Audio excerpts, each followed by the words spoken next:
Dear student, Assalamu alaikum wa rahmatullahi wa barakatuhu and Namaskar. Welcome to our Televal YouTube channel. Dear student, আজকে again আমি তোমাদের জন্য একটা awesome, attractive and beautiful class নিয়ে আসি।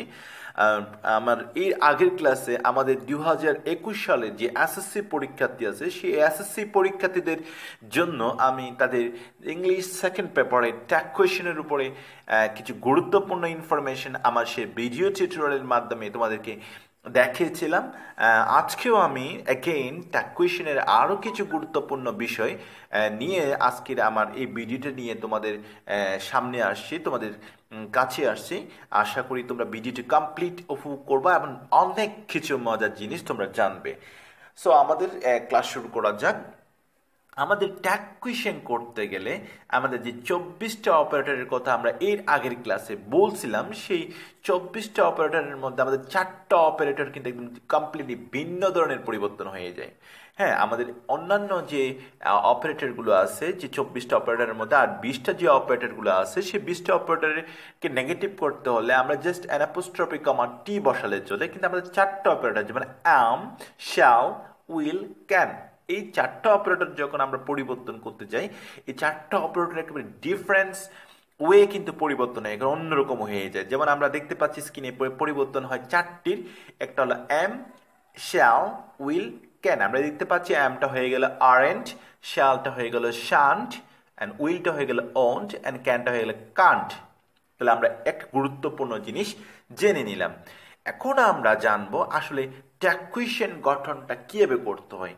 আমাদের ট্যাগ কোয়েশ্চেনের দুইটা অংশ, একটা বড় অংশ, একটা ছোট্ট অংশ। আমরা ছোট্ট অংশটা এখানে তোমাদের দেখাচ্ছি যে আমাদের ছোট্ট ট্যাগ কোয়েশ্চেনের যে অংশটা, যে ট্যাগটা ঝুলে দেওয়া হয়, সেই ট্যাগটার প্রথমে বসবে অপারেটর। আমরা 24টা অপারেটরটা এর আগের ক্লাসে জেনে নিয়েছি। হ্যাঁ, আমাদের প্রথমে বসাতে হবে অপারেটর, দেন ওই অপারেটরের উপরে আমাদের বসাতে হবে সাবজেক্ট। আমরা দুটো এক্সাম্পল এখানে দিলাম, তোমরা দেখতে পাচ্ছ। যেমন উই আর রাইটিং, আমরা যখন আনসার করতে গেলাম প্রথমে আমরা অপারেটর আর কে বসালাম। এবং এটা যেহেতু আমাদের একটা ইম্পর্টেন্ট জিনিস মনে রাখতে হবে, সেটা হলো আমাদের ট্যাগ কোয়েশ্চেনের বড় অংশ সেটি যদি পজিটিভ হয়, আমাদের ছোট্ট অংশটি হবে নেগেটিভ, এবং বড় অংশটা যদি নেগেটিভ হয়, ছোট্ট অংশটা হবে পজিটিভ, আই মিনস অ্যাফার্মেটিভ। এখানে আমরা প্রথম সেন্টেন্স দিতে পারি উই আর রাইটিং, আমরা ওখানে করলাম কি আরন্ট উই। দেন আমরা দেখতে পাচ্ছি এরপরে ইউ ক্যান নট সি ইট, এটা নেগেটিভ আছে, তখন আমাদের পরের সেন্টেন্সে আমরা অপারেটর ক্যান বসালাম পজিটিভ করে, এবং পরের সাবজেক্ট ইউ বসাই দিলাম। ঠিক আছে, তাহলে আমরা আরও একটি গুরুত্বপূর্ণ জিনিস জেনে নিলাম। এখন আমরা আরও একটা মজার জিনিস জানবো। আমাদের এই যে আমাদের যে প্রোনাউন্ড যে সাবজেক্টটা বসায় অপারেটরের পরে, এখানে একটা গুরুত্বপূর্ণ জিনিস আমাদের মনে রাখতে হবে, সেটা হলো আমাদের মানে বড় অংশের সাবজেক্ট যেটা, সেটা নাউন হতে পারে, প্রোনাউন হতে পারে, কিন্তু আমাদের অপারেটরের পরে যে সাবজেক্টটা আমরা বসাই, সেই সাবজেক্টটা কিন্তু কখনো নাউন আমরা বসাতে পারি না, তাকে আমরা প্রোনাউন করতে হয়। যেমন আমাদের যদি কোনো বড় অংশের সাবজেক্টে যদি কোনো থিং মানে বস্তু বা ইতর প্রাণী বা বস্তুবাচক এরকম কিছু থাকে, তখন এটা যদি সিঙ্গুলার হয়, আমরা দেখতে পাচ্ছি সেই বস্তু বা ইতর প্রাণীর পরিবর্তে আমরা প্রোনাউন হিসেবে বসাই ইট। আমাদের যদি প্রথম অংশে কোনো শব্দের সাথে বডি বা ওয়ান বা যত কোনো প্লোরাল থাকে, তখন তার পরিবর্তে আমরা অপারেটরের পরে ওই ছোট্ট অংশে বসাবো দে।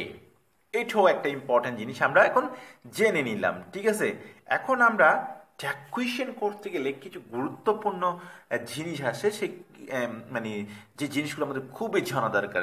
আমি তোমাদের সেই জিনিসটা এখন দেখাচ্ছি। ট্যাগ কোয়েশ্চেন করতে গেলে আমার ট্যাগ কোয়েশ্চেন কিছু গুরুত্বপূর্ণ রুলস আমি তোমরা দেখতে পাচ্ছ স্ক্রিনে। রুল নাম্বার 1 দেখতে পাচ্ছ, এটা খুবই একটা গুরুত্বপূর্ণ জিনিস। একটি সেন্টেন্সে কখনো দুইবার কোয়েশ্চেন হয় না। যেমন প্রশ্নবোধক বাক্যের ইন্টারোগেটিভ যে সেন্টেন্সটা আমরা বলি, সেই ইন্টারোগেটিভ সেন্টেন্সের কখনো ট্যাগ হয় না। এরপরে রুল নাম্বার 2 আমরা দেখতে পাচ্ছি যে ট্যাগ কোয়েশ্চেনের সাবজেক্ট সবসময় প্রোনাউন হয়। আমি তোমাদের একটু আগে বলছিলাম যে আমাদের অপারেটরের পরে যে সাবজেক্টটা বসবে সেটা সব সময় প্রোনাউন করতে হবে। তা আমরা এখানে দেখতে পাচ্ছি রুল নাম্বার 2 মানে ট্যাগ কোয়েশ্চেনের যে সাবজেক্ট হবে, সেই সাবজেক্ট সবসময় প্রোনাউন হয়। 3 নম্বর যে জিনিসটা আমাদের খুবই খুবই একটা গুরুত্বপূর্ণ জিনিস, যেটা আমাদের সবসময় মনে রাখতে হবে, যে কমপ্লেক্স সেন্টেন্স। আমরা জানি কমপ্লেক্স সেন্টেন্সের দুইটা অংশ থাকে, একটা সাবঅর্ডিনেট ক্লজ, একটা প্রিন্সিপাল ক্লজ।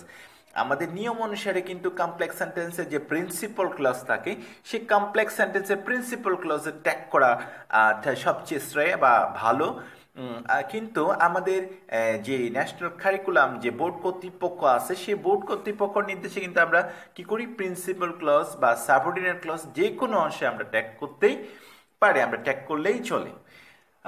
স্টুডেন্ট, আজকের ক্লাস থেকে আমরা ট্যাগ কোয়েশন সম্পর্কে আরো কিছু গুরুত্বপূর্ণ জিনিস আশা করি জানতে পারছি।